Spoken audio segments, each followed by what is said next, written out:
juga kan keuangan kan ada lagi yang manual, sistem Siskedes kan ada perubahan ke sana. Jadi ada beberapa juga yang mungkin bagi seorang kepala desa itu kadang-kadang kebanyakan kaget. Ternyata setelah masuk menjadi kepala desa mereka kaget dengan berbagai macam aturan, dengan berbagai macam sistem yang sudah melekat di sistem keuangan. Artinya tidak seperti dulu, artinya manual kan.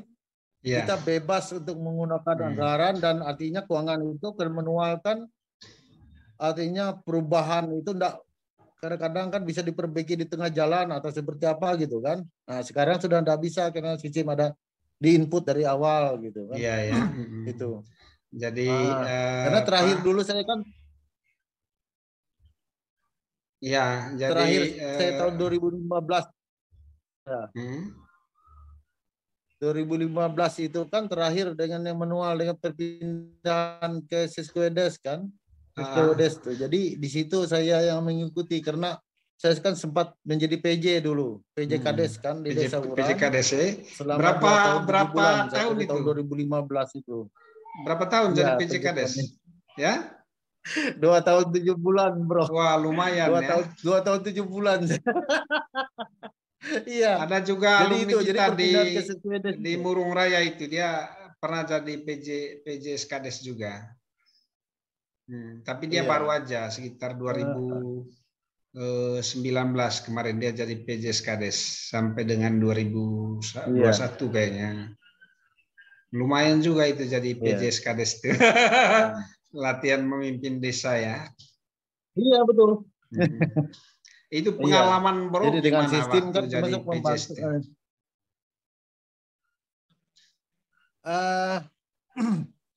Banyak lah, artinya memang pengalaman, artinya seorang kades itu memang betul-betul artinya memang harus punya pengalaman, Bro, seharusnya. Artinya tidak hanya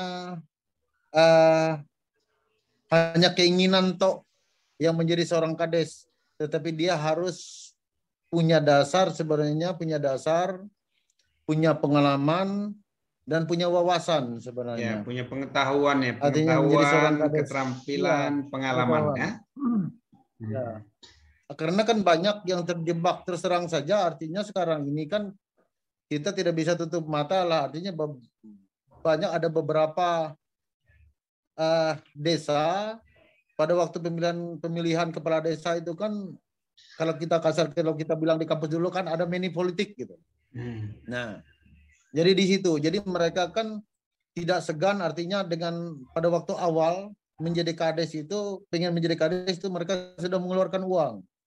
Dengan asumsi mereka kan mereka mudah untuk semena-mena, artinya kan menggunakan anggaran desa mungkin ya berdasarkan pembagian desa kan, walaupun beda-beda kan, tetapi rata-rata kan 1 M ke atas kan, 1 miliar ke atas sekarang kan. Jadi itu. Jadi karena dengan dasar seperti itu dipikir mereka itu bisa artinya dengan kewenangan sebagai kades itu bisa semena-mena, artinya menggunakan keanggaran, tidak pakai aturan lah, artinya kan menentukan semaunya, tidak melalui musyawarah misalnya kan, penentuan Musrembang Des. Jadi itu, jadi mereka kaget ketika menjadi kades, ternyata banyak aturan yang mengikat itu, sehingga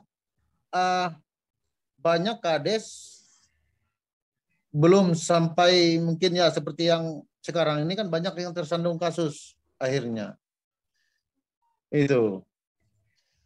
Jadi mengarah kepada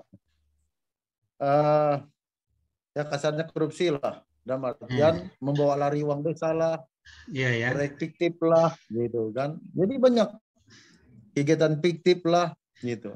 Padahal kan kalau ditelusuri artinya baik dari perencanaan, baik penganggaran itu kan sebenarnya kan harus jelas kan, dan memang jelas seharusnya itu. Jadi tidak ada sebenarnya, kalau kita berpikir secara realnya kan nggak ada yang artinya bisa akal-akalan.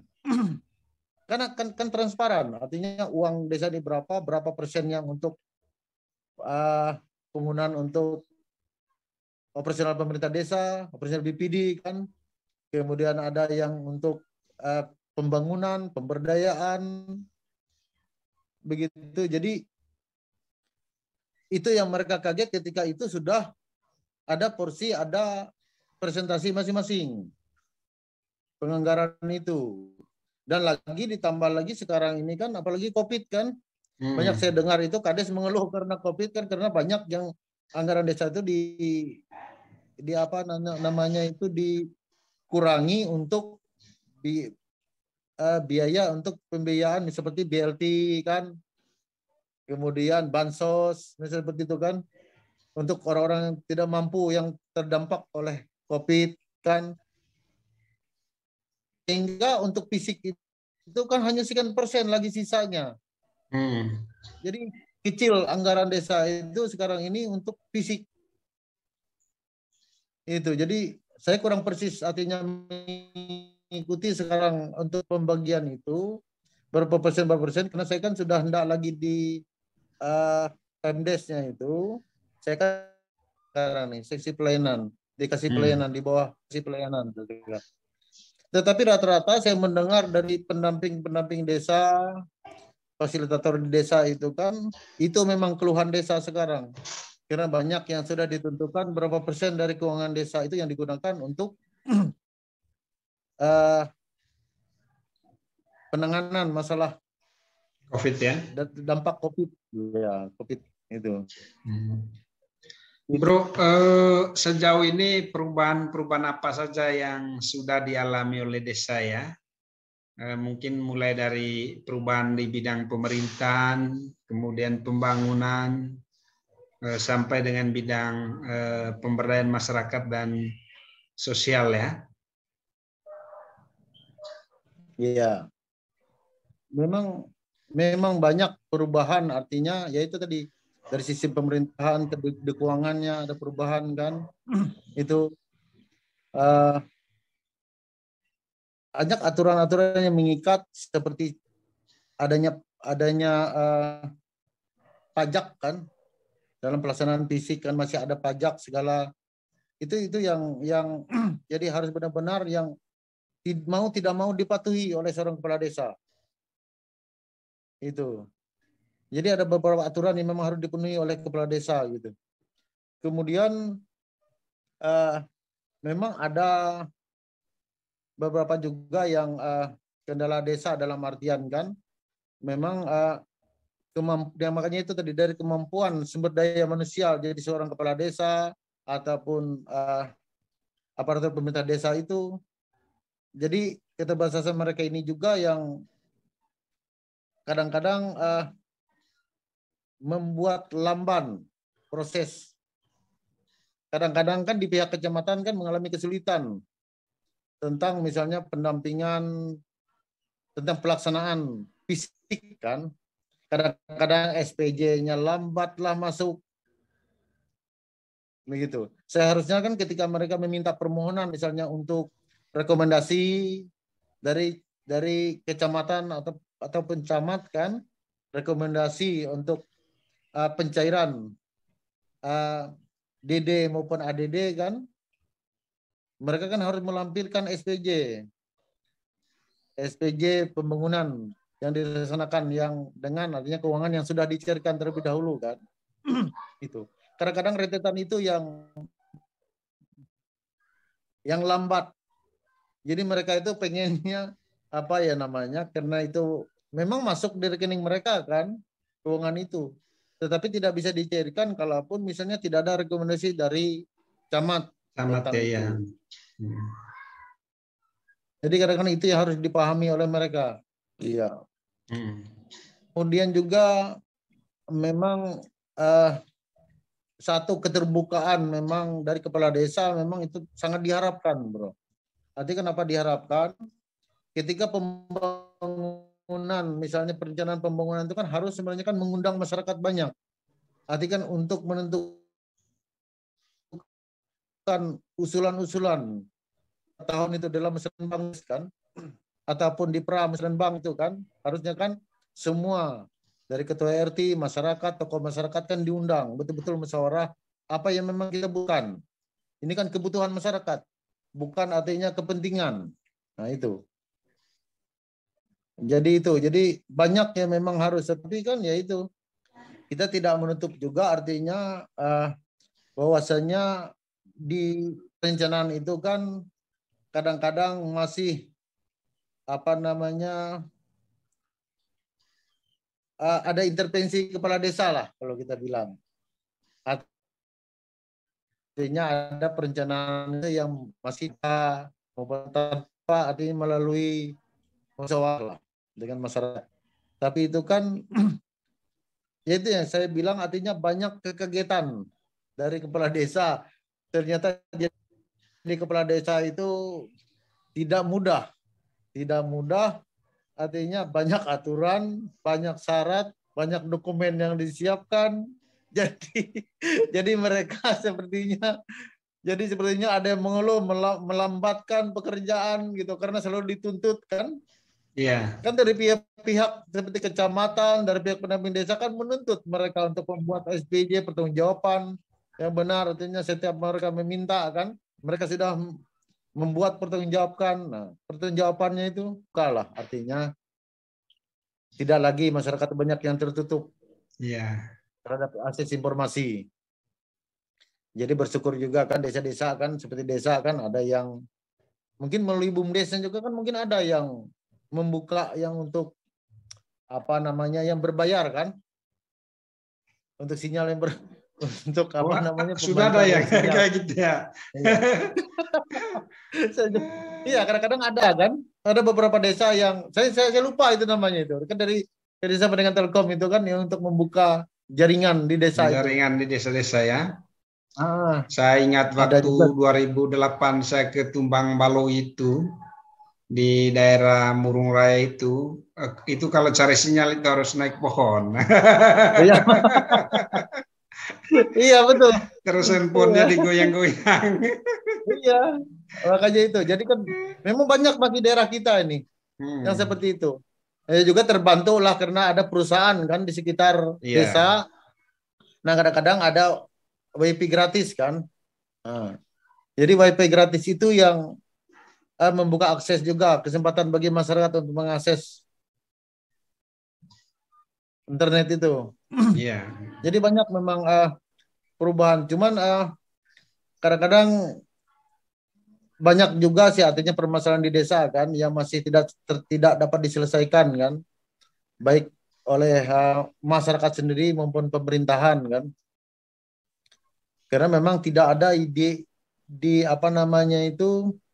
diprogramkan secara khusus, yaitu penanganan kayak seperti tata batas desa kan. Itu kan belum ada selesai sampai sekarang. Iya ya. Banyak desa yang masih banyak konflik sekarang yang terbesar. Saya lihat memang kayak di Kabupaten Murung Raya itu banyak ya desa di dalam desa itu banyak sekali ya tempat-tempat seperti itu ya, dan kasusnya juga itu bervariasi ya. Iya karena kemarin artinya pada waktu pemekaran kan banyak daerah-daerah pemekaran, kecamatan pemekaran, desa pemekaran, artinya kabupaten pun pemekaran. Jadi itu kita mekarkan dulu, tapi urusan artinya tata batas antar desa itu tidak ditetapkan dari awal. Sebenarnya kan kalaupun misalnya sebuah kecamatan meminta untuk dimekarkan menjadi sebuah kecamatan kan, harusnya kan kita minta ketetapan itu sebenarnya kalau dari segi politik artinya kita pemerintah kita mengiyakan tapi dengan syarat. Dengan syarat artinya masing-masing desa yang mengusulkan yang mau artinya ikut dalam satu lingkup pemerintahan kecamatan, dia harus antar desa itu menetapkan dulu wilayahnya, batas wilayahnya, sehingga nanti tidak menjadi konflik ke depan. Ketika pemerintahan sudah terbentuk, kecamatan sudah terbentuk, ketika menetapkan artinya batas wilayahnya, di situ tarik menarik. Karena ada sumber misalnya perusahaan sawit, batu bara, begitu. Jadi sehingga akhirnya desa itu tidak bisa menyelesaikan. Nah, pernah dulu kami waktu di Yayasan Bos kan ada itu program itu, yaitu pemetaan partisipatif. Jadi di sana desa itu memang betul-betul antar desa itu untuk menetapkan, diberi, artinya mereka akan ada orang-orang tua-tua desa seperti persen, artinya yang dipergunakan untuk bisa menetapkan itu tata batas desa itu. Jadi digali antar desa. Akhirnya ada yang ditemukan memang bisa sepakat, ada juga desa yang masih belum bisa sepakat tentang tata batas desa itu. Kadang-kadang kan ada desa induk, ketika pemekaran ada dusun di bawahnya, dia harus mengangkat dusun itu menjadi desa kan, sehingga dusun itu sebenarnya batas mana yang diberikan oleh desa induk ini itu belum jelas. Tapi terlebih dahulu dia diangkat jadi desa pada waktu pemekaran. Itu. Jadi banyak sebenarnya, karena untuk memenuhi syarat kan sebuah kecamatan, misalnya minimal 5 desa atau 7 desa, baru bisa membentuk sebagai sebuah kecamatan kan. Itu. Jadi itu yang menimbulkan konflik sampai sekarang itu. Jadi ada ini ada usul dari saya. Saya bilang gini, kalau memang sulit, kalau sudah dipertemukan dan tidak bisa ditetapkan, berapa luasan persinggungan itu antar desa itu yang artinya yang diperebutkan, sehingga jelas. Kebanyakan ini satu, saya usul jangan debat kusir. Kebiasaan masyarakat itu kan diajak debat kusir. Mereka tidak melihat misalnya yang dipetakan. Harusnya dipetakan dulu masing-masing desa, kemudian desa satu dipetakan juga, baru kita inklap ke rupa bumi Indonesia itu. Jadi dia kelihatan persinggungannya berapa masing desa itu. Sehingga daerah yang diperebutkan ataupun jadi masalah, ataupun bisa mungkin dia kan tidak bersinggungan kan bisa. Ataupun bersinggungan garis batas itu. Nah, bagi yang bersinggungan itu, kalaupun tidak bisa dipecahkan, tidak bisa diselesaikan di tingkat desa, kenapa tidak saya bilang patok militer. Jadi patok militer artinya kan patok militer aja. Bupati ya punya keputusan kan, karena kan itu kan SK Bupati juga akhirnya yang untuk tata batas desa kan. Iya. Nah, Bupati yang mengeluarkan SK. Jadi kenapa tidak saya bilang Bupati itu kan ketika dari awal pembahasan itu kan keterlibatan misalnya Babinsa kan, kemudian ada pihak kepolisiannya yang ikut di situ kan, sehingga Babinnya itu kan, Babin Kamtimasnya itu ikut, kemudian disitulah semua tahu bahwa permasalahan tidak bisa diselesaikan, maka harus diambil dengan apa? Patok militer.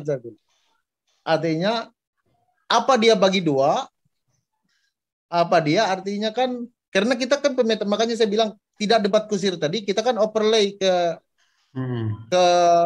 layar, artinya seberapa sebenarnya luasan desa A, berapa luasan desa B, sehingga diketahui berapa luasan sebenarnya yang diperebutkan kan, itu luasan yang persinggungan yang diperebutkan. Jadi itu, nah, sehingga bisa dimungkinkan misalnya apa desa B yang mengalah ke desa A karena desa A kecil gitu.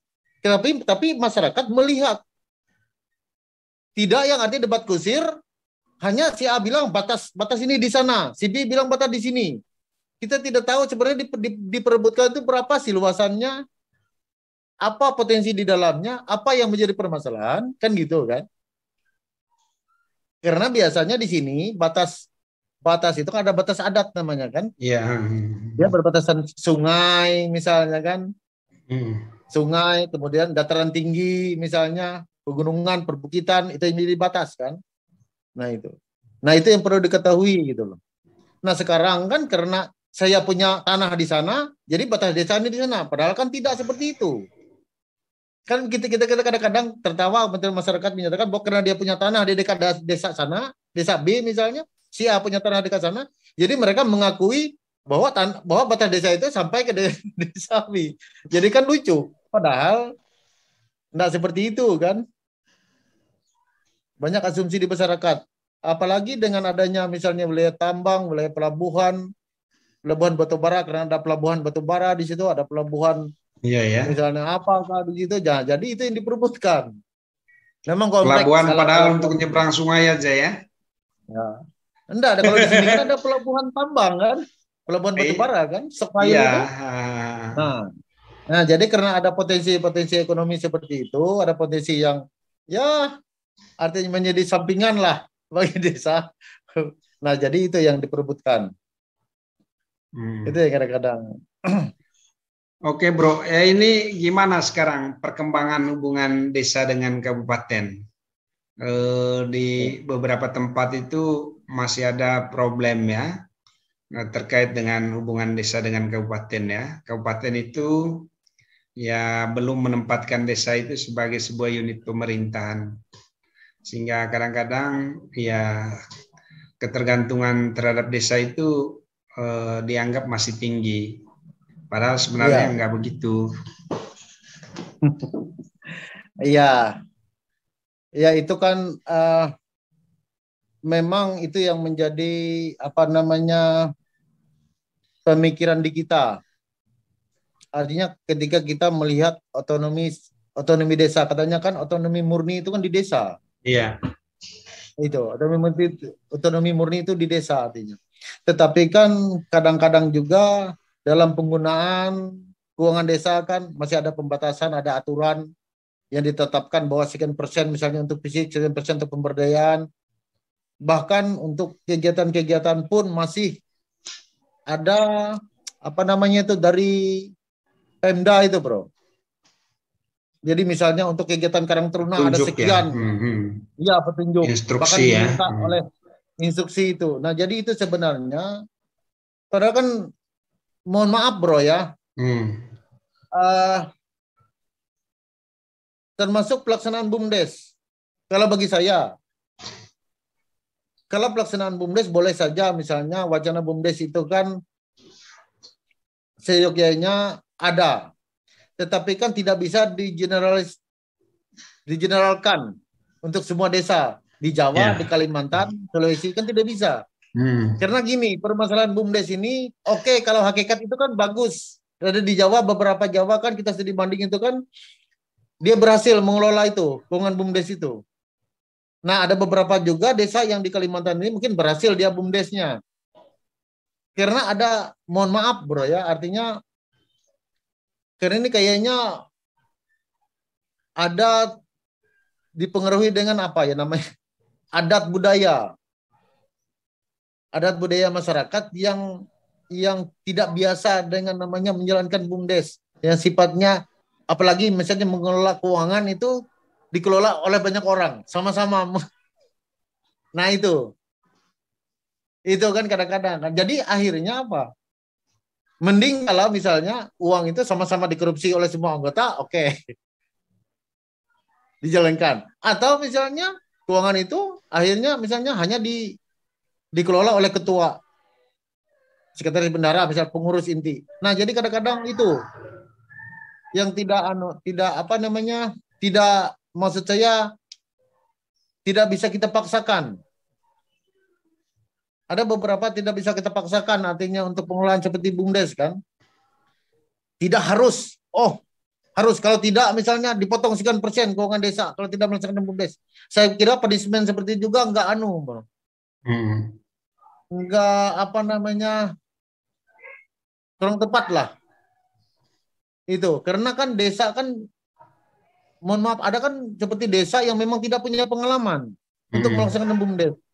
Kita paksakan, mereka berusaha, artinya dengan potensi mungkin mereka juga tidak tahu apa yang digali, terkecuali misalnya mereka itu dilatih dulu tentang penggalian potensi kan, kemudian menghubungkan mereka dengan pihak pasar, pihak ketiga, artinya bahwa potensi mereka itu punya harga, potensi mereka sumber daya alam mereka punya harga. Artinya seperti itu, kita menjembatani mereka dengan pihak ketiga. Sehingga mereka tahu bahwa mereka itu punya potensi-potensi apa saja yang bisa diproduksi gitu, dijual. Nah, jadi itu yang bisa bisa kita, oh ternyata ini yang nanti digunakan misalnya, oh dana untuk menyalurkan ini untuk BUMDes misalnya seperti itu. Tapi tidak diharuskan. Sehingga kalau ada punishment, ada apa, itu kurang anu lah saya kan terhadap desa. Tentang makanya itu yang perlu apa namanya itu. Termasuk saya bilang tadi intervensi keuangan kan. Kadang-kadang mohon maaf, misalnya desa ini meminta misalnya pembelian kendaraan Tosa misalnya. Untuk desanya, untuk angkutan desanya. Nah, ini harus ada kejelasan. Maksudnya yang menyatakan bisa tidak bisa itu siapa? Kadang-kadang mohon maaf ini pihak misalnya dari dinas PND dibilang tidak bisa untuk pembelian ini. Padahal mereka sudah melalui musyawarah desa ya. Nah, itu padahal bupati bilang misalnya tidak bisa, bilang bupati untuk beli itu. Padahal mereka kan sudah melalui musyawarah desa. Nah itu. Jadi kadang-kadang itu ada hambatan lah tentang perencanaan keuangan desa itu. Gimana? Jadi itu. Jadi kadang-kadang kan ada juga, maksudnya itu ada sambungan dengan tadi, ada juga ternyata desa lain bisa. Iya. Di desa lain bisa, kenapa desa kami tidak bisa? Padahal kami sudah mengusulkan. Nah begitu. Jadi yang menilai bisa dengan tidak bisa itu, apakah ini di musyawarah desa? Makanya itu tadi di otonomi desanya berhak mengurus, artinya rumah tangganya sendiri, berhak mengusulkan. Karena saya lihat kan di klausul setiap Permendes itu kan ada klausulnya adalah kembali pada hasil musyawarah desa. Setiap klausul itu kembali kepada hasil musyawarah desa. Artinya, tapi bukan artinya masyarakat ini secara beramai-ramai dengan hasil musyawarah, artinya bagi-bagi uang desa, kan tidak. Tetapi mereka menentukan, makanya kadang-kadang saya bilang, apakah ini masuk, artinya, ya ini kan maklum, saya ini kan ada dua sisi, bro. Kadang-kadang bisa jadi dari pihak pemerintah, jadi kadang-kadang bisa seperti orang provokator di santai aja kita kan. Ya karena pengalaman kita di pemberdayaan itu kan itu kan. Jadi bagaimana kita sebenarnya memberi ke masyarakat itu, sebenarnya bagaimana mereka bisa mempertahankan pendapat mereka. Tidak hanya misalnya pendapat itu kan terhadap penganggaran keuangan desa kan, melalui musyawarah desa, penganggaran itu. Jadi misalnya pun saya tidak tahu artinya keputusan itu, walaupun pernah jadi kades, artinya walaupun saya melihat